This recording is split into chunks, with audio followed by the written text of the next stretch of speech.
Qual a diferença entre ser inspirado por Deus e ser direcionado por Deus? Então, esse é um assunto muito relevante porque muitas pessoas têm dúvidas quanto a isso. Ao passo que muitos irmãos testemunhas de Jeová não entendem este assunto de forma correta, e em resultado disso acabam dando ao corpo governante um status, um poder, uma autoridade que tal magistério chamado corpo governante não deveria ter. Os inimigos das testemunhas de Jeová também acabam confundindo as palavras da liderança das testemunhas de Jeová por dizer que as testemunhas de Jeová estão dizendo coisas que na verdade não estão dizendo. Então eu entendo que é muito importante esclarecer esse ponto, nesse assunto, de uma forma assim minuciosa. E então temos agora a pergunta: existe na Bíblia diferença entre ser inspirado por Deus e ser direcionado por Deus? E a resposta a essa pergunta é sim, existe essa diferença. Mas antes de eu tratar dessas diferenças aqui, explicando isso na Bíblia, é importante que você entenda também um pouco sobre semântica e pragmática, que são ramos ali do estudo da língua. E eu vou fazer uma breve introdução aqui sobre esse assunto, porque você precisa entender isso para que você tenha uma análise mais profunda das coisas. Como você já sabe, eu não gosto de fazer no meu canal análises superficiais dos temas, porque análises superficiais são bastante perigosas. Por que é que eu digo perigosas? Porque quando você tem uma análise superficial de um assunto, você não entende todos os pontos que estão envolvidos por aquele assunto. E aí você acaba tendo uma conclusão errada sobre um assunto sério. E isso é uma coisa perigosa, principalmente se o assunto for sério para a sua vida como cristão. Então surge uma pergunta aqui: qual é o verdadeiro sentido de uma palavra? O verdadeiro sentido de uma palavra que a gente lê na Bíblia, por exemplo, ou num livro antigo, o verdadeiro sentido daquela palavra é o sentido que o autor, que o locutor que pronunciou ou escreveu aquela palavra tinha em mente quando pronunciou ou escreveu aquela palavra. E nem sempre aquilo que o locutor tinha em mente é aquilo que eu vou ter em mente quando vou ler aquela palavra. Por isso que eu preciso me contextualizar na situação, no contexto lá, onde o autor também estava inserido, para que eu possa entender o que ele de fato quis dizer. Então, aquilo que está escrito em um livro antigo, seja a Bíblia ou seja qualquer outro livro, não pode ser entendido por mim da forma como eu quero entender. Ou seja, eu não posso dar o meu sentido àquela palavra, àquele termo. Eu tenho que tentar entender aquilo que o autor quis dizer, aquilo que o autor tinha em mente. Só que eu não posso saber isso porque o autor já está morto. Compreendeu? Então eu tenho que entender o pensamento do autor por meio de tudo que ele escreveu para que eu possa conseguir entender algo específico. Por exemplo, façamos uma análise aqui da palavra revelação. Então suponhamos que eu dissesse o seguinte: Deus tem nos revelado o seu propósito atualmente em relação à humanidade. Em relação a essa frase, estaria eu afirmando que eu recebo revelações miraculosas da parte de Deus? Sim ou não? Pause o vídeo e responda. E a resposta para essa pergunta é não, eu não estou afirmando isso por essa frase. Tudo que eu estou querendo dizer com essa frase é o seguinte: que à medida que nós nos aproximamos do tempo do fim, verdades bíblicas importantes ficam mais claras, porque o nosso raciocínio é melhor, o nosso conhecimento da Bíblia se torna melhor e a gente acredita que isso venha da parte de Deus. Mas eu não estou dizendo que eu recebo revelações da parte de Deus, revelações nos moldes das revelações que os profetas recebiam. Não é isso que eu estou dizendo. Mas é isso que muitos entenderiam. Principalmente os inimigos das testemunhas de Jeová entenderiam isso. E diriam isso: olha aqui, ó, olha aí, as testemunhas de Jeová estão dizendo que recebem revelações da parte de Deus. Depois eles dizem que não recebem, mas aqui disseram que recebiam. É isso que os opositores fazem. E isso me irrita profundamente. Por que é que isso me irrita profundamente? Porque no fim das contas, muitos irmãos acabam me confundindo com essa turma. E eu não estou do lado dessa turma. Inclusive, essa turma se decepcionou muito comigo, porque quando eles viram que eu comecei a expor verdades importantes em relação ao corpo governante das Testemunhas de Jeová, eles começaram a achar que eu estaria do lado deles, assim como os irmãos Testemunhas de Jeová também pensaram isso. Só que os dois estão errados, os dois lados estão errados. Eu não estou do lado dessa gente, eu estou do lado da verdade. Entendeu o ponto? Então é muito importante que a gente entenda o real sentido das palavras, nos contextos em que essas palavras são ditas e quem é que está falando isso. Agora vejamos essa hipótese que eu lancei por outro lado. Imagina que o corpo governante dissesse assim, ó: o corpo governante recebe revelações sobrenaturais da parte de Deus por meio de sonhos e visões. Opa! Aí já é outra história, porque aí a palavra revelação ela tem um sentido profético, ou seja, ela é usada com a mesma intensidade que é usada quando a gente fala dos profetas que recebiam revelação. Entendeu o ponto? Então a palavra revelação, ou Deus nos revelou isso ou aquilo, ela precisa ser entendida dentro do contexto em que ela é falada. E para que a gente tenha um conceito exato sobre o sentido da palavra, a gente também precisa entender o que pensa a pessoa que falou a palavra. Entendeu o ponto? Então é muito importante que você entenda isso. Não seja enganado pelo seu próprio raciocínio quando você lê a mesma palavra em contextos diferentes e você acha que existe contradição quando a contradição só existe na sua cabeça. E repito, isso é muito comum entre os opositores, entre os inimigos das testemunhas de Jeová. Eles pegam palavras em contextos específicos e ignoram tudo que o autor pensava quando ele escreveu aquela palavra e o que ele está de fato querendo dizer. E aí os inimigos das testemunhas de Jeová ficam gritando isso. Olha aqui a contradição, olha a contradição. Essa contradição não existe. Outras talvez existam, mas essa contradição não existe. Essa contradição só existe na sua cabeça porque você não entendeu o que foi dito ou o que foi escrito. E talvez algumas pessoas me perguntem, tá, mas por que você está defendendo aqui o corpo governante? Por que você está defendendo a organização Torre de Vigia se você também critica o corpo governante? E a resposta é, eu estou defendendo a verdade. Eu defendo a verdade, não me importa quem disse a verdade. Uma verdade deve ser defendida. Agora, é frustrante que uma pessoa minta em prol de uma causa com a qual você concorda. Por quê? Porque aí você acaba levando a pior, você acaba sendo confundido com aquela pessoa que é mentirosa. E isso é demérito para a causa que você está defendendo. Entendeu o ponto? Pois bem, passado esse ponto, tendo isso ficado claro aqui, agora a gente vai entrar no conceito bíblico sobre a diferença entre ser inspirado por Deus, receber uma revelação de Deus, no sentido profético da palavra, e ser direcionado por Deus. Existe uma diferença bíblica sobre isso e a gente vai entender como que isso acontece. E eu já adianto para você, não é como o corpo governante ensina que acontece. Então vamos começar aqui com a revelação divina. Como ocorre o processo de revelação divina? E aqui eu estou usando o termo revelação nos moldes da revelação profética. Se alguém diz assim, Deus nos revelou por meio de uma visão sobrenatural que no ano de 2034 será a volta de Cristo. O que é que eu estou alegando aqui? Uma revelação profética. E tais revelações poderiam ocorrer por meios como sonhos, visões sobrenaturais enquanto a pessoa está acordada, inspiração profética, que é como se a pessoa estivesse ouvindo literalmente a voz de Deus para escrever palavras específicas. Ou mesmo um anjo de Jeová aparece para a pessoa e dá uma orientação específica para a pessoa. Tudo isso é revelação sobrenatural por meios sobrenaturais. Vejamos um exemplo disso no Evangelho de Mateus, capítulo 1, versículo 20, que diz assim: Mas depois de ter cogitado estas coisas, eis que lhe apareceu em sonho um anjo de Jeová, dizendo: José, filho de Davi, não tenhas medo de levar para casa Maria, tua esposa, pois aquilo que tem sido gerado nela é por Espírito Santo. Então aqui a gente vê que José recebeu uma revelação de Deus por meio de um anjo dentro de um sonho. Isso aqui é uma revelação sobrenatural. A liderança das Testemunhas de Jeová desde os tempos de Russell, quando ainda eram chamados de estudantes da Bíblia, desde aquele tempo tem negado veementemente receber este tipo de revelação. Então, quando se fala em revelação nas publicações das Testemunhas de Jeová, não é este tipo de revelação que se tem em mente. E muitas pessoas não entendem isso. Este exemplo que a gente leu é de revelação em sentido profético. Vejamos mais um exemplo deste tipo de revelação em outro livro da Bíblia, no 1 de Samuel, capítulo 3, versículo 10. Diz assim: Jeová veio então e tomou sua posição, e chamou como das outras vezes: Samuel, Samuel. Então Samuel disse: Fala, pois o teu servo está escutando.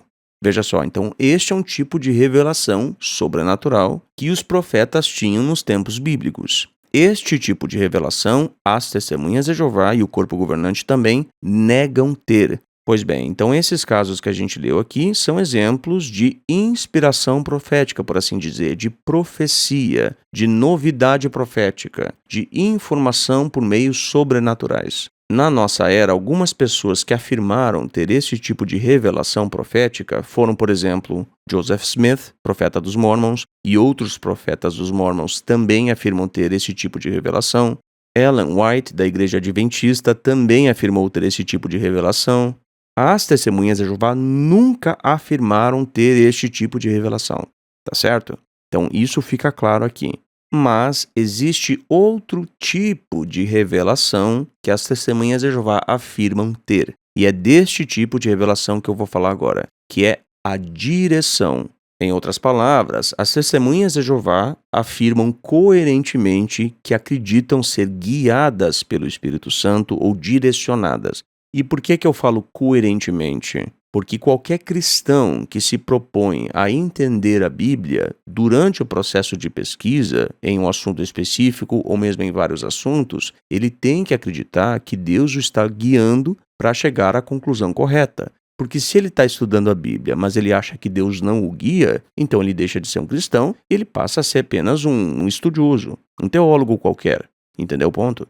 Pois bem, então agora a gente vai ler todo o capítulo 10 do livro de Atos e a gente vai entender qual a diferença entre ser inspirado por Deus e receber uma revelação por meio de inspiração profética ou visões, seja o que for, e ser direcionado por Deus para entender algo. São coisas diferentes e a gente vai entender isso aqui no livro de Atos. Mas eu não vou ler o capítulo inteiro. Depois você pode ler o capítulo inteiro, o capítulo 10, mas eu vou ler alguns versículos e contar a história aqui. Então o que acontecia é o seguinte, ó. Havia em Cesareia um homem chamado Cornélio, que era oficial do exército. E esse homem era devoto a Deus, e ele e a família dele. E ali no versículo 3 nós lemos: cerca da 9ª do dia, ele viu claramente numa visão um anjo de Deus entrar até ele e dizer-lhe: Cornélio. O homem fitou os olhos nele e, ficando amedrontado, disse: O que é, Senhor? Pois bem, façamos uma pausa aqui. Então esse anjo apareceu para Cornélio e ele deu uma instrução para Cornélio. Isso aqui é revelação profética nos moldes do Antigo Testamento. As testemunhas de Jeová afirmam não ter este tipo de revelação. Então, quando a palavra revelação ou revelou aparece na literatura das testemunhas de Jeová, ela não se refere a este tipo de revelação. Tá claro? E o relato nos conta que o anjo falou para Cornélio enviar homens que estavam sob as ordens dele, até Jope, para que eles convocassem Simão, que era o Pedro, o apóstolo Pedro. E Cornélio fez isso, ele enviou homens até Jope para que eles chamassem lá o apóstolo Pedro. Nesse meio tempo, enquanto esses homens se deslocavam até onde Pedro estava, Pedro subiu no terraço, no alto de uma casa, para fazer uma oração. E ele começou a ficar com muita fome.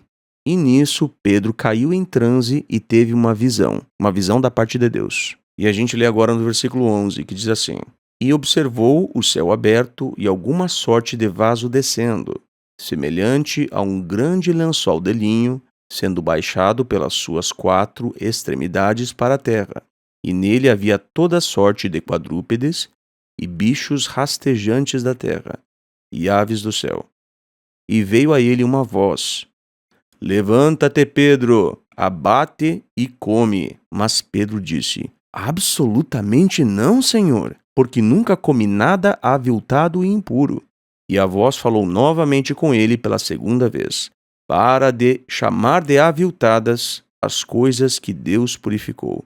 Isto ocorreu pela terceira vez e imediatamente o vaso foi recolhido do céu. Pois bem, o que é que aconteceu com Pedro aqui? Ele teve uma visão. Esse tipo de visão, as testemunhas de Jeová afirmam não ter. Esta aqui é uma visão sobrenatural, onde existe uma revelação divina direta. Isto é o que a gente chama de revelação profética ou nos moldes proféticos. Muitas pessoas no ramo protestante, principalmente ali no ramo pentecostal, muitas dessas pessoas afirmam ter este tipo de revelações. As testemunhas de Jeová não têm e não afirmam ter este tipo de revelação.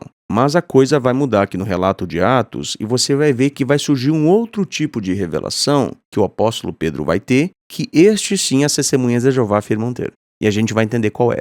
Só que não é como o corpo governante diz que é. Então, voltando aqui para o livro de Atos, o relato nos conta que Pedro, evidentemente, ficou perplexo com aquilo que ele tinha visto, com aquela visão, e depois disso chegaram ali os homens enviados por Cornélio e contataram Pedro. E aí o versículo 19 nos diz assim: Enquanto Pedro repassava na mente a visão, ou seja, ele estava meditando naquilo que ele tinha visto, o Espírito disse: Eis que 3 homens estão te buscando. Façamos uma pausa aqui. O que é isso? Isso é inspiração profética. Pedro aqui foi inspirado pelo Espírito Santo a entender que aqueles homens estavam buscando o apóstolo Pedro. Este tipo de revelação as testemunhas de Jeová não têm. Alguns protestantes, principalmente os neopentecostais e pentecostais também, acreditam ter esse tipo de revelação. Então, só para recapitular, o que é isso? Inspiração, revelação profética miraculosa por meio de sonhos, visões e vozes. Seguindo no relato de Atos, então, o relato nos conta que Pedro foi com tais homens até a casa de Cornélio. E Cornélio, evidentemente, já estava esperando pelo apóstolo Pedro. E a gente consegue imaginar ali como Cornélio devia estar ansioso, né? O apóstolo Pedro vai vir na minha casa, o apóstolo Pedro, olha que coisa maravilhosa. Então ele devia estar ali bastante ansioso. E o relato nos conta que quando Pedro entrou na casa de Cornélio, Cornélio se prostrou em homenagem a Pedro. Mas Pedro não aceitou aquilo ali e disse assim, não, que é isso, eu sou homem igual a você, você não precisa fazer isso. E aí Pedro vê várias pessoas reunidas ali com Cornélio.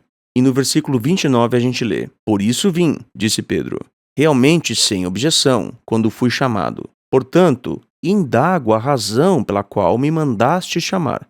Então Pedro queria saber por que é que ele tinha sido chamado por Cornélio para estar ali na casa de Cornélio. E aí Cornélio começa a contar a história para ele.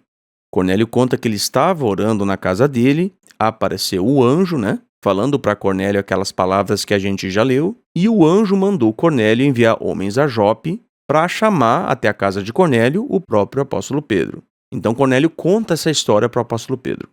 Tudo que a gente viu até aqui foi revelação profética por meios sobrenaturais, por meio de anjos e por meio de visões. Este tipo de revelação as testemunhas de Jeová afirmam não ter.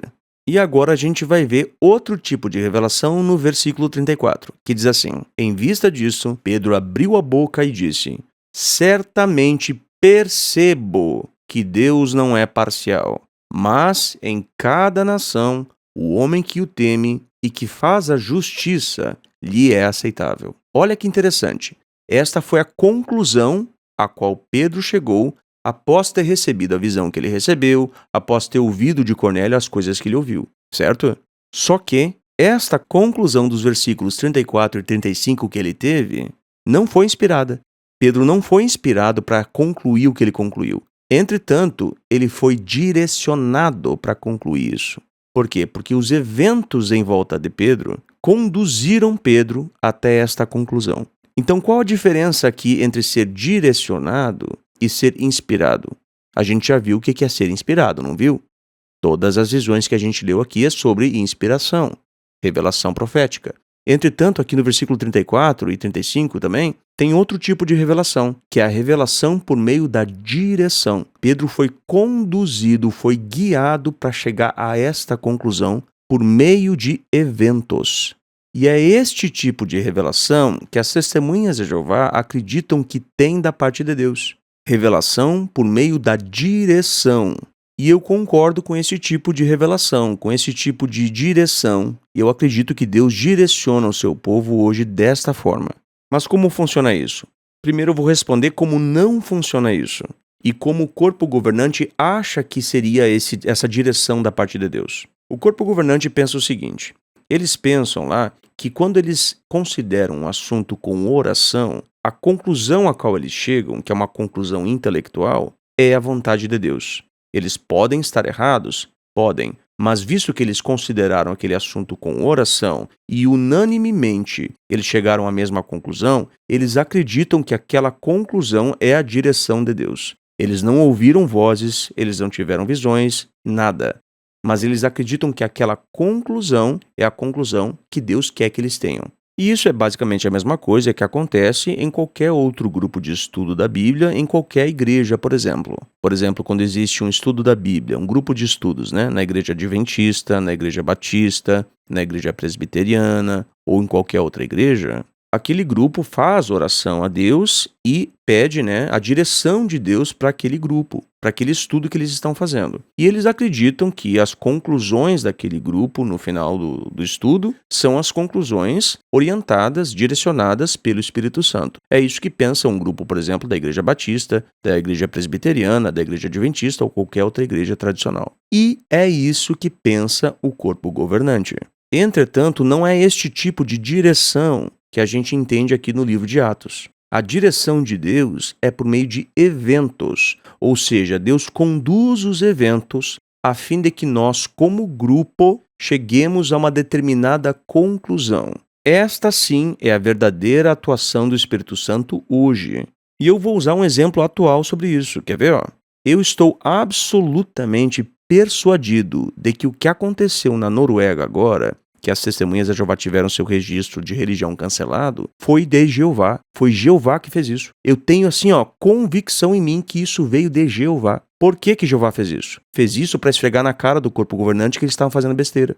Esta é uma forma de Jeová mostrar para o corpo governante que eles estão errados. Tanto é verdade que foi só após isso que eles tomaram vergonha na cara e mudaram o entendimento errado, que não era nem entendimento errado, era heresia aquilo ali, né? Porque aquilo não é entendimento errado. O que acontecia ali antes, que o corpo governante proibia qualquer contato com desassociados, mesmo numa conversa fática, por exemplo. Oi, tudo bem, como é que vai? Mesmo isso era proibido. E se você discordasse disso, você ia ser desassociado. O corpo governante dizia isso. Mas o que aconteceu na Noruega esfregou na cara do corpo governante e de todos nós que aquilo ali estava errado. Sendo que eu já sabia disso, né? Na verdade, muitos de nós já sabíamos disso. Só quem não sabia era o corpo governante. Ou melhor, até o corpo governante já sabia, só que não tinha coragem de mudar aquilo ali. Então, aquilo que aconteceu na Noruega é um aviso de Jeová para nós, assim como foi para o apóstolo Pedro. Jeová está dizendo, pelo que aconteceu na Noruega, está dizendo para nós assim, desassociem o corpo governante. Eles são hereges. Eles estavam errados, eles destruíram famílias, eles destruíram pessoas, vidas, congregações com esta heresia que eles ensinaram desde lá meados da década de 70, porque pelo menos até 75, o ano de 1975, né? O ensino era de que era permissível para um cristão cumprimentar um desassociado, desde que ele não fosse um anticristo. Este era o ensino até 1975. Só que o corpo governante mudou isso sem nenhuma explicação, desde meados da década de 70. Eles mudaram isso. Nunca deram uma explicação sobre o porquê mudaram. E impuseram as suas opiniões para todo mundo, e quem discordava deles era apóstata. Engraçado, porque agora eles estão dizendo isso e reconheceram que estavam errados, porque o que aconteceu na Noruega mexeu no bolso deles, né? E agora a gente não faz nada? Ah, não, Jeová consertou as coisas. Sim, Jeová consertou as coisas. Mas o que é que Jeová está dizendo para nós? A qual conclusão Jeová está nos direcionando? Você tem perspicácia para entender isso? É muito simples. Jeová está nos conduzindo à conclusão de que o corpo governante é culpado de heresia e que os membros do corpo governante devem ser desassociados. É a esta conclusão que o Espírito Santo está nos direcionando. E você está resistindo ao Espírito Santo por quê? Porque você está se recusando a perceber o óbvio. E é justamente por isso que agora a gente está lançando aqui a campanha de enviar cartas para o corpo governante e para a comissão de ensino lá nos Estados Unidos. E eu vou falar disso agora. Eu vou deixar aqui na descrição do vídeo o link com as instruções sobre como você pode enviar sua carta em inglês para a comissão de ensino e para o corpo governante lá nos Estados Unidos. 2 cartas. Por que 2 cartas? Porque é o seguinte, uma a gente avisa o corpo governante dos erros deles mesmos. Outra, a gente avisa quem pode mudar a questão. Porque quando a comissão de ensino entender que tem vários irmãos exigindo a desassociação do corpo governante, talvez algum irmão lá de dentro acorde e tome ação. Mas talvez você pense, mas isso não vai dar em nada. Isso não vai dar em nada se a gente enviar só para o corpo governante, porque o corpo governante entra num ouvido e sai no outro. Agora, você acha que os irmãos são burros? Você acha que os irmãos da comissão de ensino não estão vendo o que está acontecendo? É claro que eles estão vendo. Eles não são burros. O sujeito tem que ser retardado para não ver o que está acontecendo. Sim, a maioria dos irmãos da comissão de ensino talvez seja apoiador ali do corpo governante, mas você acha que não vai ter 1 ou 2 que, opa, peraí, eu vou tomar ação, eu vou fazer alguma coisa. Se um membro da comissão de ensino se pronunciar contra o corpo governante, amigo, isso pode ser uma bola de neve, isso pode ser uma cascata, é uma coisa após a outra. A gente não precisa convencer a todos, a gente só precisa convencer as pessoas certas. E entenda isso, você não precisa mudar todos, você só precisa mudar a pessoa certa, que tem o poder para mudar o resto. Joga a tua semente e não subestima o valor e o potencial dessa semente, tá bom? Faça a sua parte e deixe que Jeová e Jesus Cristo façam o resto. Aqui na descrição do vídeo está um link com as instruções sobre como mandar essa carta. Faça a sua parte. Eu fico por aqui, um grande abraço a todos e até a próxima.